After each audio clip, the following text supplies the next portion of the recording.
2020, one of the online marketing goats, Russell Brunson, released his Secret series of books. In the .com Secrets book, he showed a strategy called the value ladder. This idea was that you have several products or offerings to allow your customers to ascend through your product pipeline, starting at the lowest cost all the way up to high-ticket services. Online service providers adopted the strategy and the birth of low-ticket services as we now know them were born. But there's a huge mistake that online coaches are making, and it's costing them thousands, even hundreds of thousands of dollars by not fixing it. This is episode 4 in a 6-part mini-series sharing the lessons and insights into building my brand new 6-figure online coaching business in just 8 weeks. And in this episode, I'm going to show you how most coaches get their value ladder wrong and how to fix it. At the bottom of the run, they have free stuff. This is content and lead magnets. Next up the ladder is a low cost thing.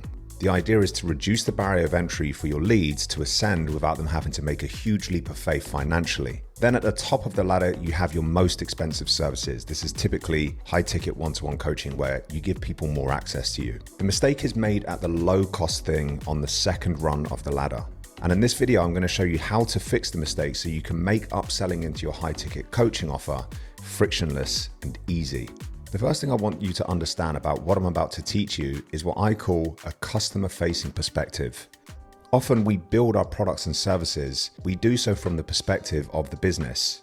We say things to ourselves like, well, this service is considerably cheaper than my premium one-to-one service, so I need to take away a big chunk of these valuable features to make the low price make sense. The problem is when you put yourself in your customer's shoes, after having taken away all of the good stuff, you begin to realize that their experience and potentially their opinion of you is, dare I say it, a bit shit.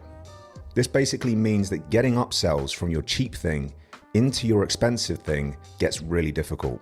Another mistake that coaches make when building their low ticket product is they get the timing all wrong. Let me give you an example of what I mean here.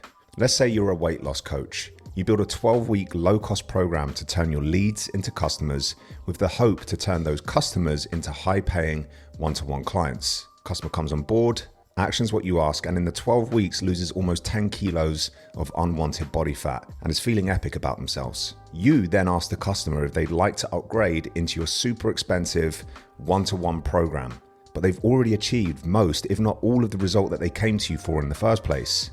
You built the low ticket product without thinking about upselling. The low ticket needs to be long enough to show people the value in what you can do, but not so long that they get the full result if you're trying to optimize for upsells, which you absolutely should be. The second mistake coaches make with their low ticket offers around timing is when it's available for purchase. Now look, especially if you work in B2C, you have to be mindful of when your customers are being paid in the month.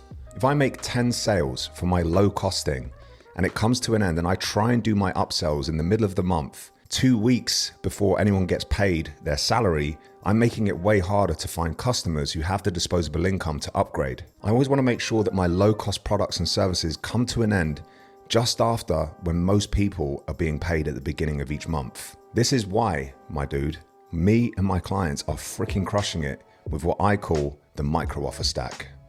Rather than just aimlessly throwing low ticket products and services into the market that do more damage than good, we create well thought out micro offers that build trust rapidly with customers and on average yield a 50% conversion rate into our high ticket programs. Here's the other awesome thing about our way of ascending customers. You don't have to build anything new. You take everything that you already do for your high ticket clients and you blow them away with how good you are just over a shorter period of time, leaving them desperate for more.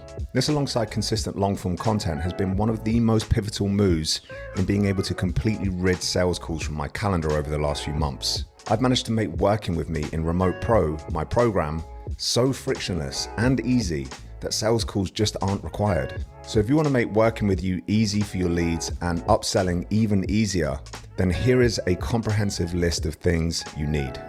Number 1, you need a banging product and service. This should go without saying, but if your product sucks, you ain't keeping anybody on board beyond your micro offer. Number 2, you need a comprehensive offer document that sells people on the idea of working with you without needing a sales call. Number 3, you need a well-timed offer that gets leads to take action and purchase your micro offer and upsell once they've been paid. By the way, just a reminder, this isn't as important if you work in B2B, because business owners typically have a more consistent and steady flow of cash. That's it, amigo. This has been fun, dude. If it's up already, go and check out episode 5, where I'll show you how to ditch sales calls and start selling your high-ticket program with a couple of DMs and a simple document. Oh, and if you want to join my free community for online coaches with heaps of free training and resources, just follow the link in the description below.